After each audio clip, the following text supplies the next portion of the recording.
Sahabat, kami kembali hadir di hadapan Anda dengan tema yang sama sebelumnya di Apa Kabar Nias Barat. Hari ini kita kedatangan tamu spesial. Beliau adalah orang tua kita, mantan Bupati Nias Barat, Bapak Agule. Selamat datang, Pak.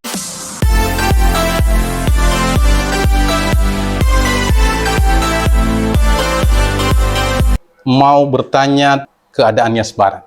Pertanyaan kami, apa lihat Nias saat ini seperti apa? Baik, terima kasih.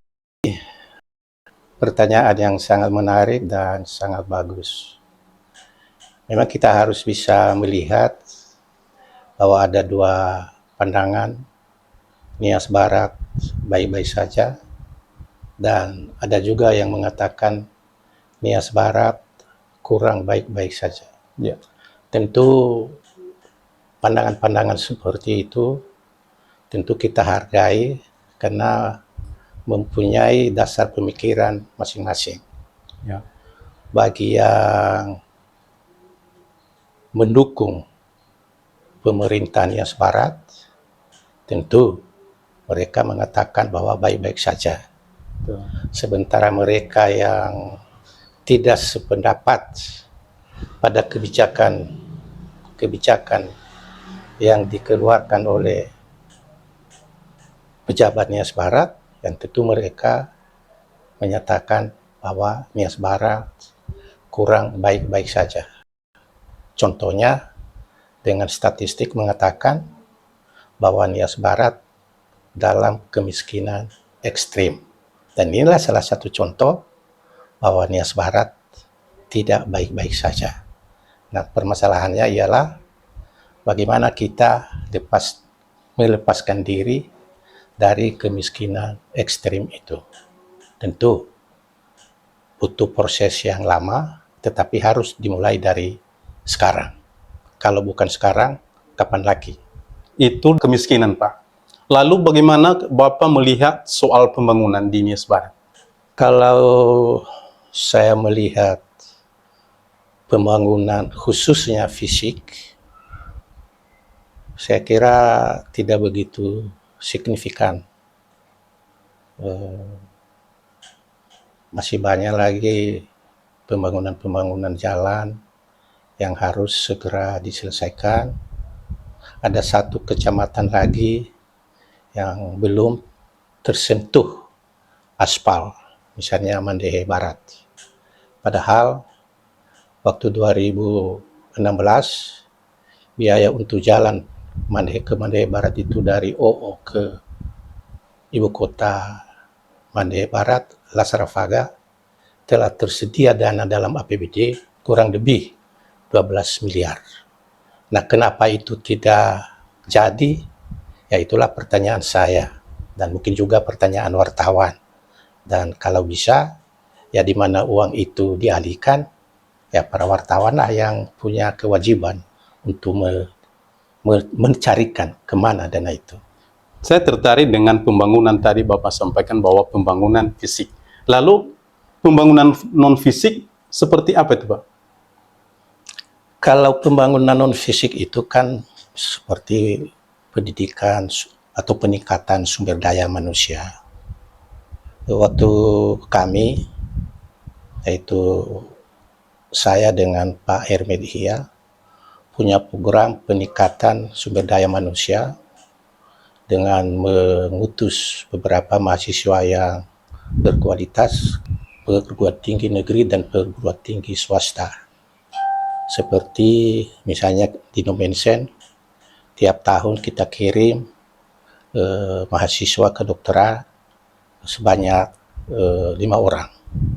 Dan juga kita telah pernah mengirim atau menyekolahkan 2 orang spesialis kedokteran, 1 spesialis kandungan, dan 1 spesialis bedah. Pertanyaan saya sekarang, bagaimana mahasiswa-mahasiswa kedokteran yang telah tamat dari Nomensen, dan bagaimana dokter spesialis yang sudah tamat, apakah dimanfaatkan di Nias Barat atau bagaimana? Itu saya juga harus tahu bagaimana lulusan-lulusan kedokteran dari Indonesia. Itu tadi kita bicarakan terkait masa Bapak sebagai bupati. Lalu sekarang di Nias Barat ini Bapak melihat seperti apa pembangunan manusia yang terjadi saat ini? Ya, saya sih belum melakukan semacam penelitian secara mendalam, tapi kalau kita melihat dan mendengar informasi-informasi bahwa program-program peningkatan sumber daya manusia seperti untuk kuliah ke beberapa perguruan tinggi, saya kira sekarang udah mulai menurun. Pemanfaatan sumber daya manusia kita juga yang sudah S2 dan saya kira juga penempatan mereka belum pas sesuai dengan jurusan. Ya, sehingga biaya yang kita keluarkan untuk itu mubazir. Nah, berarti ke depan sebenarnya kalau kita memberikan kuliah seseorang, ya dia kembali juga nanti ya harus dia ditempatkan sesuai keahliannya. Tadi Bapak sampaikan bahwa Nias Barat ini terancam dengan kemiskinan ekstrim.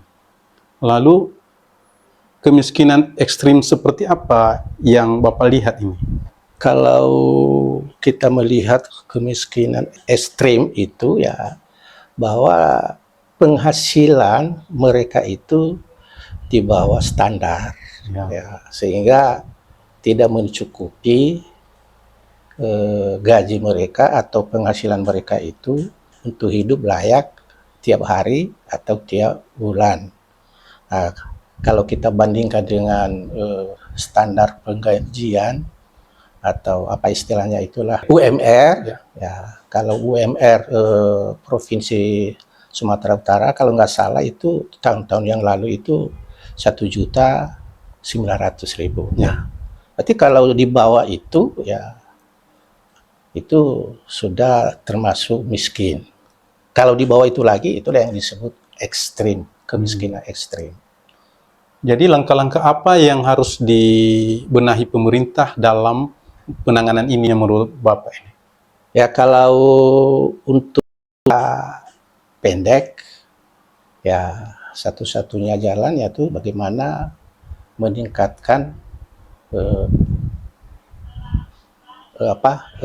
meningkatkan atau memanfaatkan lahan yang sudah ada di Nias Barat untuk dijadikan lahan pertanian dan bagaimana supaya pertanian itu hasil padinya semakin banyak. Kalau dulu sebelumnya hanya 3 ton 1 hektar, ya dengan upaya-upaya yang ditempuh bisa menjadi 4 atau 5 ton. Ya sehingga ada dampaknya pada kehidupan masyarakat kecil. Baik, kehidupan bersosial masyarakat di Nias Barat ini bagaimana Bapak lihat? Kalau masa kita dulu ya, seperti masa saya kecil itu, kehidupan sosial sangat-sangat erat. Contohnya aja, kalau kita tidak ada garam, bisa kita minta kepada tetangga. Kalau kita tidak ada minyak tanah, bisa kita pinjam kepada tetangga. Itu tanpa diganti. Tapi saya melihat sekarang, ya udah mulai pudar, ya karena pengaruh teknologi, dan juga pengaruh-pengaruh pergaulan